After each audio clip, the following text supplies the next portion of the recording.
System.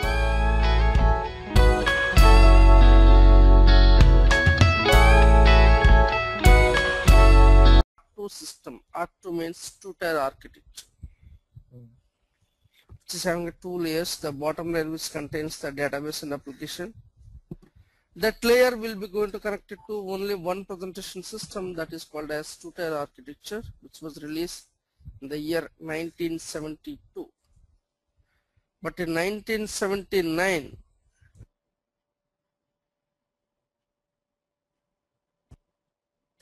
they have released complete SAP R3 system. R3 means three-tier architecture, which will be having three layers. The bottom layer which contains the database layer will connect it to the application layer. The application layer will be going to connect it to n number of presentation systems, that is called as three-tier architecture, which was released in the year 1979 in Germany. The headquarters is a Waldorf, based on the concept called as ERP. So basically SAP is a ERP product. So ERP stands for Enterprise Resource and Planning. So enterprise is nothing but any business organization, like any domain industry, generally we call it as enterprise. The resources, like when you want to start any business, you must be having some basic resources, wherein the first one is finance, capital, that is money. Next will be the manpower. Third is material, and followed by machinery. The planning is nothing but an administration. Like optimum utilization of the resources in our business, we call it as planning. Like when, where, how to use our resources in our business, we call it as planning. So this is what ERP stands for. So finally, what exactly this ERP is, like when you want to start any business, we need to plan our resources in such a way that which makes our business should be in a proper manner. What exactly this ERP is? When you want to start any business, we need to plan our resources in such a way that which makes our business should be in profits. That is what exactly this ERP. But what is the basic strength of this ERP is, like to accelerate the business process. Like to speed up the business process, we use this ERP concept. Moreover, to automate the business process, we use this ERP concept. So what exactly is automation? Automation in the sense, let's take a simple example. Assume that I just want to start a business to manufacture a product X. Assume that I just want to start a business to manufacture a product X. Like when you want to start any business, what should be the first resources? The first resources should be the finance, capital, that is money. Now once we have enough capital to run my business, what is the next step? Purchasing raw material from the vendor. Who is vendor? The guy who supplies the raw material. The raw material need to send it to the quality department before using it in the production. Maintain the finished raw material warehouse. Then later on we'll be going to start our production. Again, the product need to send it to the quality department before selling it to the market. And then we are following customer billing, tax, and human resources. So this could be the basic cycle to design our businesses. So in which what exactly this automation is, here every department is tightly integrated with these other departments. Like the complete tight integration which will be there in our ERP. Of course, SAP also developed based on this integration. Even SAP also will be having this complete tight integration. That is the reason why SAP has got much more popular into the industry. Of course, we have other ERP products also is there in the market, like Oracle Finance, JD Edwards, PeopleSoft, Bond, Civil CRM, like that. But even then, how SAP captures more than 70% of the ERP market is because of this tight integration. So this is what the basic importance of the SAP with respect to the ERP. So while coming back to the history of this SAP, as I told you, in the year 1979, they have released SAP R3 system, right? So while releasing this SAP R3 system, which has been divided into three kinds of modules. So one will be the functional modules, technical modules, and then administration modules. So the functional modules in the sense FICO, finance and controlling, material management, production planning, sales and distribution, human resources, like this, all these modules comes under the functional area. The technical module, you will be having only one pure programming module, that is ABAP 4. Advanced Business Application Programming, 4 means 4th generation language, that is next generation language. And basis module, this is complete server administration module. Like it just takes care of the complete welfare of the SAP R3 system. So while releasing this SAP R3 system, which has been divided into these three kinds of modules. So if you compare this complete SAP R3 system in this business flow, see, observe it here. All these departments we can say the functional modules of SAP R3 system. All these departments we can say the functional modules of SAP R3 system. Like for example, see, when you go for this finance department, which is related to this FICO module, material management module, so related to vendor and material departments, production department, PP module, sales and distribution module, customer and billing. Like this, all these departments we can say the functional modules of SAP R3 system. And to integrate all these modules or to do any sort of customizations on these modules in the back end, we write some ABAP coding. And the basis module, as I told you, just takes care of the complete welfare of the SAP R3 system. Like they will be going to provide users, roles, authorization, securities, backup recoveries, like that. That is complete server administration module. So in this business flow, we just compare the functional, technical and administration modules. But what about our BWBA? So like where does it stand, the BWBA? This will be going to stand in center for all the modules. So why it will be going to maintain center? See, observe it in this business flow. Let it comes the data from any source. Like source of the data can be anything, either SAP or non-SAP or any other third-party sources data.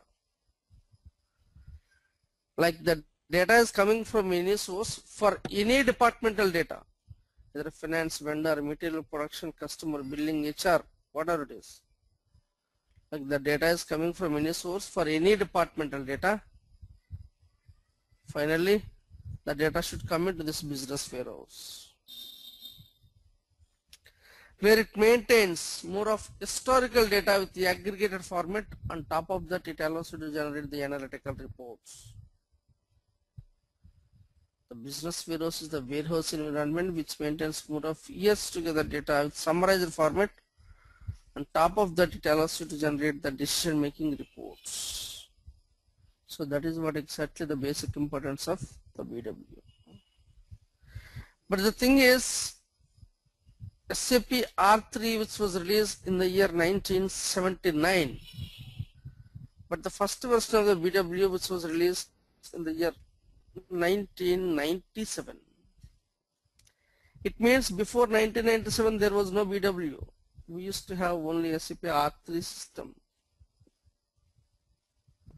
It means SAP R3 and BW, these two are separate servers. Like before 1997 there was no BW. But even then they used to maintain the data and they used to generate the reports in SAP R3 level, SAP environment. By the time which module was taking care of those things? In fact, ABAP was taking care of those things. But still ABAP is a core module. In fact, without ABAP there will be no SAP implementation. Still ABAP is there. But even then, why SAP people design this business warehouse especially for maintaining data and generate the reports? The thing is, when they were using ABAP, they could face some problems. It has got some disadvantages. To overcome those disadvantages, the BWS comes into the picture. So what are the basic disadvantages of ABAP and advantages of the BW? To discuss for this, take a simple example. I have a client called Nike. Nike is using non-SAP, but they have a plan to implement SAP. So any client wants to implement SAP, first they will be going to implement SAP R3 system, ECC system. Once ECC implementation is done, what these Nike people will be doing regularly? Regularly they are posting day-to-day transactions into SAP R3 system. Those transactions could be either a source or a material or production, which are whatever it is. Like in the business hours, they are posting day-to-day transactions into SAP R3 system from one end. But from the other end, by using this ABAP, they were trying to design reports before 1997. It means from one end they were posting the data, and the data from the other end they were trying to design reports. So by the time, since multiple programs were running at the same time on the server, obviously it could be impacting on the server performance. So it has got a lot of burden on my server performance. Server burdenity will be going to finally maintain on my ABAP reporting performance. So finally what they observed is, when they were using ABAP for generating reports business hours level, it was consuming a lot of time. It was degrading the query performance. That's the first one they have observed it. And second one is, for generating the reports by using this ABAP, we need to write a lot of coding part, since it is a pure programming language. That's the second one. Third one is, since they are posting day-to-day transactions into SAP R3 system, right? The day-to-day transactions is nothing but day-to-day operational data. So obviously that is in a detail level information. So by generating report by using this ABAP, they could be able to generate only the detail level reporting. It means ABAP was not supporting much of analysis. So by considering all these basic factors, SAP people designed this business warehouse in the year 1997. So that is what exactly the basic.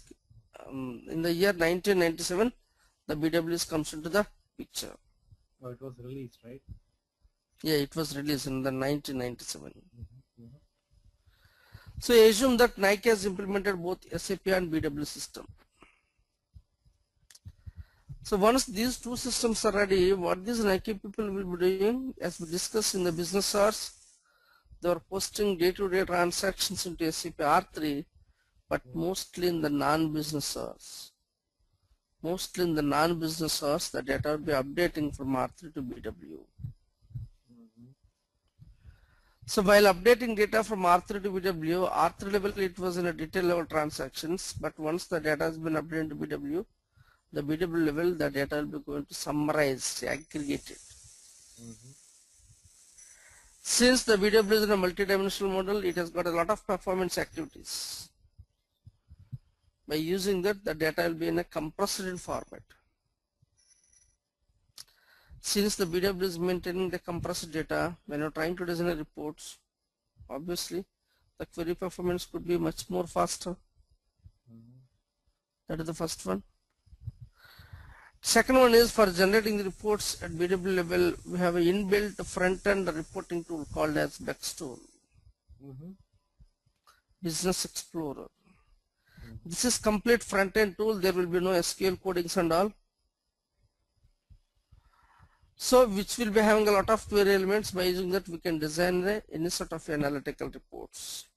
Like when you want to apply any conditions, exceptions, calculations, structures, variables, restrictions, filters, like this, everything will be available in the form of objects. So by using those query elements we can design any sort of analysis. That's the second one. Third one is 90% of the BW concept could be the configuration part only, navigation part only. Only the 5 to 10% above coding will be there. That too when you want to implement any new business logics or when you want to do any sort of enhancements. By the time we need to write some above coding, but rest of the stuff is complete configuration part only.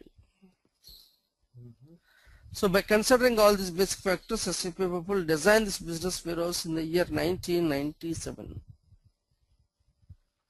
So this is what exactly the basic importance of the BW with respect to the SAP. And coming to this concept of this BW, we know SAP R3 which was developed based on the ERP concept, but the BW was developed based on the data warehousing concept. So what exactly this data warehousing concept? So what is data warehouse? Data warehouse, like warehouse is a place where we store the data, is nothing but a data warehousing. Sorry, Durga. Sorry to interrupt. What did you say about SAP ERP? Like it was developed with ERP. Okay, ERP logic. Okay. Yes. So what is data warehouse? Sorry, more of a transactional system, right? More of transaction system, yes. Right? Okay. Yes. So OLTP. Yes, OLTP. This will be OLAP. Yep. So data warehousing. Probably that you know, right? What is the data warehousing concept, which will be hanging? Yep. 3 areas like modeling, extraction, and then reporting. Yep. What is modeling? So according to my source data, you must be design the data model in the first place. And then concentrating on the loading part, that is extraction. And once you done the data loading, on top of the data generating the reports. So this is the same concept which has been implemented in BW. So what I told you, like in the business hours, the data will be going to update into SAP R3 system, the day-to-day transactions. But mostly in the non-business hours. Mostly in the non-business hours, by scheduling some background jobs, the data would be updating from R3 to BW system. That is the extraction.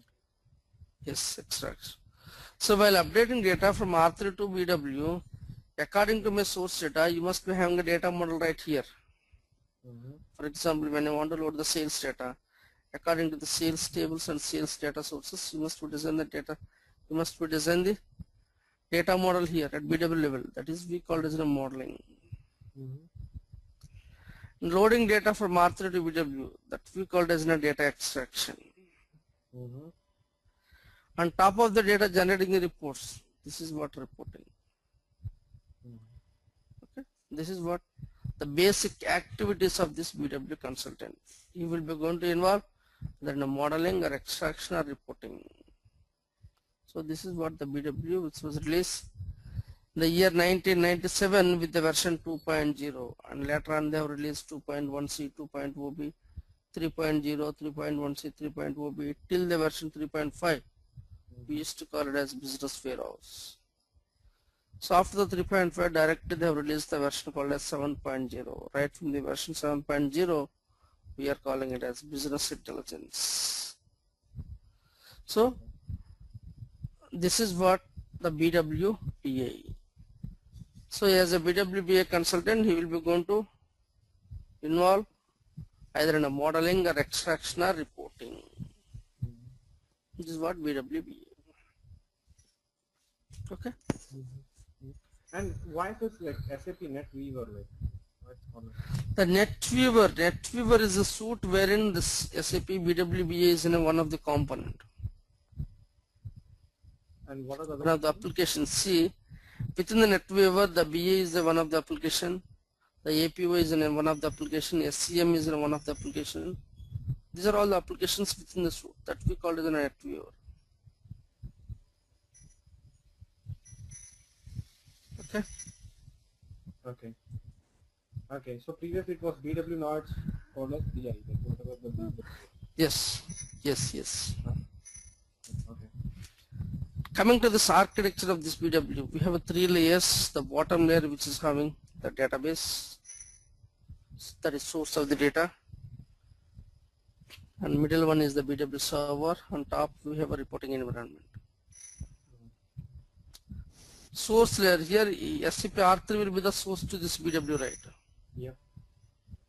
But BW not only support SAP R3 data, these are the sources which supports our BW. You can able to extract data from a flat file, other relational databases, non-SAP ETL providers within the BW. We can even one to another info provider. Most of the data SAP R3 or CRM. We can even access multi-dimensional sources data, and even access XML web services. Like this, these are the sources which supports our BW. Like here the source can be either SAP or non-SAP or any other third-party sources data. So while accessing data from any source into this BW environment, initially the data will be going to stage at one intermediate staging area, that is we call it as PSA. Actually in this diagram they have not mentioned. I will show you another one. PSA means persistent staging area, which maintains the same format of source system data, like without making any changes as it is. Source data will be going to stage at PSA. So from PSA, according to the BW compatibility, the data will be going to transform according to the client business process. Source data, the raw data will be going to transform and finally loads into the final data manager, that will be an info queue. These are one of the main data provider, that is info cube. Generally on top of the info cube we are going to design the Vex queries. Because InfoCube, which maintains data summarized in format, it supports all the performance activities. Want to apply segregations, compressions, partitions, indices like that. Everything will be available. Everything which supports all the performance activities, it supports the cube. So that is the reason on top of the cube we are going to design the reports. For designing reports we are using the tool called as Business Explorer. Okay, so where we will be having some analysis for Excel and then reporting and analysis. Tell me, what is it? Yeah, I have two questions. One question is that PSA, that persistent staging area. Over there only the DSOs or ODS is created, right? Yes. Okay. And second thing is architecture wise, the DSO and info cubes are different. That's what you mentioned. That okay. Info cube and DSO both are info provider, but these are different. The DSO, see, ODS in BW previous versions we used to call it as an ODS, but right from the SAP BA 7.0 we are calling it as DSO. Both are same functional device. Of course, the previous versions we used to have only two types of ODS, but in BA level we have three types of DSOs. But functional device is same. But what is the basic difference between ODS and this info cube is ODS maintains a granular level information, detail level information, but the info cube maintains the summarized information. Yeah, and that's what I thought like is the only difference. But the way I understood from you was like they have an architectural difference as well, because the way the queries would be written on info cube, they are more optimized, like in the sense that the way you're discussing about partitioning and all those things, right? Because to enhance exactly. So architecture wise as well they are different. That's what you're saying. Architecture, there is no same way. There's no differences in architecture wise. Means InfoCube design will be different, the DSO design will be different. Yeah. Okay. Okay. Because InfoCube design is a multi-dimensional model, right? Okay. Fine. And then, so between the PSA and InfoCube, one of the other optional component, that is ODS. This is optional component actually. So based on the requirement we are using ODS, otherwise we can directly loading data from PSA to InfoCube. But I thought like PSA is more of a conceptual thing, but the data gets stored in DS only. That's not. So that's what I'm telling you. Yeah. So for staging areas, depends on the requirements. Generally from PSA we are loading data into DSO. From DSO the data will be updating into InfoCubes. Okay. But there is a flexibility. Without using the DSO also we can directly load data into InfoCube. Okay. Okay. Directly on top of the DSO we can design InfoCube. We'll be going to design the reports. Okay, fine. So left hand side we have a metadata repository which maintains all the objects and the data information. To connect these three layers we are using the interface called as BAPIs, Business Application Programming Interfaces. So whenever we execute a BEX query, based on the query request, the OLAP processor gets data from data managers and sends to the report. That is what the OLAP processor work. But we know, right, what is OLAP, Online Analytical Process Analysis System. That is BW system we call it as OLAP, but R3 system we call it as OLTP. Okay, so this is what the basic architecture, in which what we are observing here, we just extracting data from any source, applying some transformations, and finally loads into this data manager side. That we call it as ETL process, extraction, transformation, and loading. See, this is the basic process here. What is ETL? It is a process of that, you know, right? From any source, initially the data will states into PSA. From PSA, the data will be updating into data warehouse. This is InfoCube based on that. But between the PSA and InfoCube will be having a ODS also. You can even access data from ODS. Need some more transformations, the data will updates into InfoCube. And even we can even update data from one info product to another info product also. That we call it in a data marts concept, from which we can access the data. This is basic ETL process. And by using this ETL process, SAP BW has designed this data flow. Generally from any source to SAP BW system, according to my database, assume that this is the database, according to my database, you must be having a source system. What is source system? It is an interface between the source and the BA environment. So based on the source data, you must design the source system. So once you design the source system, when you're trying to load data from any source to BA environment, initially the data will be going to stage at PSA, right? Obviously, according to my source data, you must be having a PSA structure there. Then only we can load the data. So how the PSA structure will be going to generate based on according to my source data? So to design the PSA structure, first of all we need to design the data source. What is data source here? Like the data source is the area where we will be going to browse the path of the source data. According to the source data, we are going to maintain the BA fields. That source fields and BA fields mapping will be done at data source level. The BA fields we call it as an info objects. In other technologies we call it as classes, objects and fields, but whereas in BA we call it as info objects. So based on the data source structure and source system which we are using, based on the data source structure and source system which we are using, the PSA table gets generated. It means the data source and PSA will be in one area. Rather we can say the PSA will be the inbound to the data source. So once it is generated, PSA is generated, to load data from any source to till PSA, we are scheduling a scheduler called as Infopackage.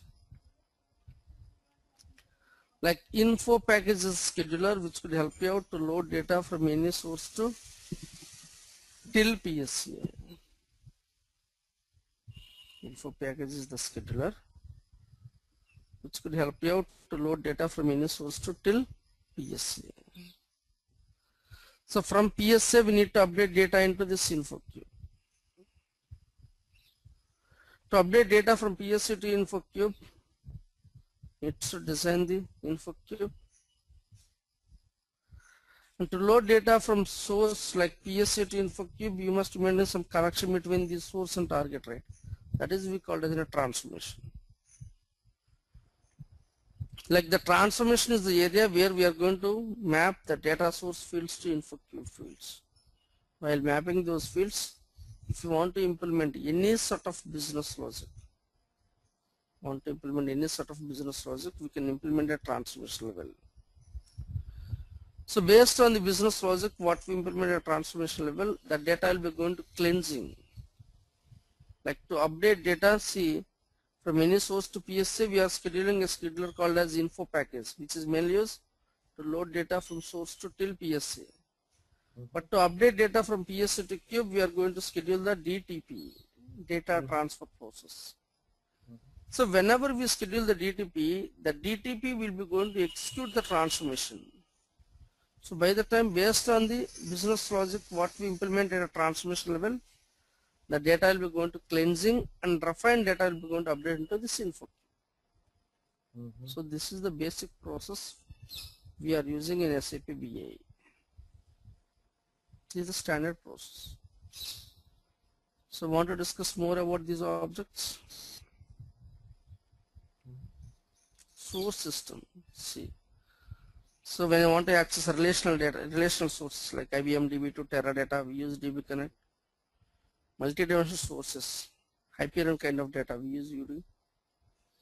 SAP ECCRS CRM, VS Service API, flat file, file interface, XML, web services like. These are the sources which supports our BW. So by using any of the sources, initially the data will load into PSA, but PSA will be in data source. What is data source? Which is an object to extract data from any source and stage at PSA with the help of this stage at data source with the help of this PSA. So what it says? It's an object used to extract and stage data from source system, from any source system. So it contains number of logically related fields that are arranged in a flat structure, that is extraction structure. It means where we are going to map the source fields to target fields. It contains data because PSA will be in data source level and to be transferred into BI. BI is nothing but BI info providers. So according to my source data, will be having a different data sources. PSA, it is a transparent database table in which the request data is stored. The PSA is created per data source and source system. Based on the data source structure and source system, the PSA will be going to generate it. So like it represents an initial store in BI in which the requested data is saved unchanged from the source system, I told you. Without making any changes, as it is, source data will be going to stage at PSA. Transformation. When you load data from one BI object to further BI object, the data is passed through transformation. Here the transformation process allows you to consolidate, cleanse and integrate data. Basically it converts the fields of the source into the format of the target with the help of different transformation rule types and different routines. Like Infopackage, which is mainly used to load data from any source to PS. Target of the info package is PSA. DTP, to update data from one B object to further B object. Either it could be PSA to InfoCube, or PSA to DSO, or a DSO to InfoCube. For any updations, we are using DTP. So this is the basic ETL process. Okay. Yes. This is what. Will you be sharing these slides, like if I have to read in detail, like later, or? So obviously, I can share. Okay. Thanks. Because I did see a couple of things which got me interested and which were different with which the way I was thinking. So I will definitely want to read it. Sure. See, whatever the documents which I'm showing you, just keep sharing all these documents. Okay. Okay. Yep. Yep. I'm good. I was now like so you cover. So one more. Okay. So what would be your plan? Like generally, like starting today, tomorrow, like will be directly creating info objects or doing loading and all that stuff, or what is the plan? Like? No. See, probably in the next class we'll be going to discuss more about this info objects and all this stuff. What is characteristic? What is key figure? What is transaction data? What is master data? Bit more theory. Okay. Yes. Just to maintain this master and transaction data, what is star schema, what is extended star schema. Yes. Okay. And then we'll be going to design the data flows. And according to the data flow, so just start loading. Okay. And so it will be a mix of theory and then practical theory and practical kind of stuff, right? Yeah. See, right from this second class, we'll be going to use the practical oriented training. No issues. No. I'm fine. See, whatever the objects which we are using, we'll be going to discuss those objects and we'll be going to use that objects. Okay. Okay. Yep. That is my training, actual training. Yep. I'll be going to design the data flows like this. Look at this. Okay. And we will be covering a particular business scenario, like for in terms of loading. See, Yeah. the loading means, see, for each and every object, that where exactly the object will be going to use in our scenario. So according to that, we'll be going to have. Okay. Okay. Yep. That's it. Okay. So we'll start with this today. See, if you want to see generally this is the data flows like. I'll be going to design the data flows. Okay. Like this. Okay. Step by step process. Loads data. I'll just prepare one document as well, step by step document. Oh wow. Okay. Okay. Just keep sharing every day all these documents. Okay. Yep. So that I can go over before next day's sessions and. Yeah. Right then. Fine. Thank you, Atul. Thank you so much. Thank you so much for your time, and appreciate the way you explain things. Thank you. Right. Yeah. Right then. Bye. Thank you. Bye. Have a great day.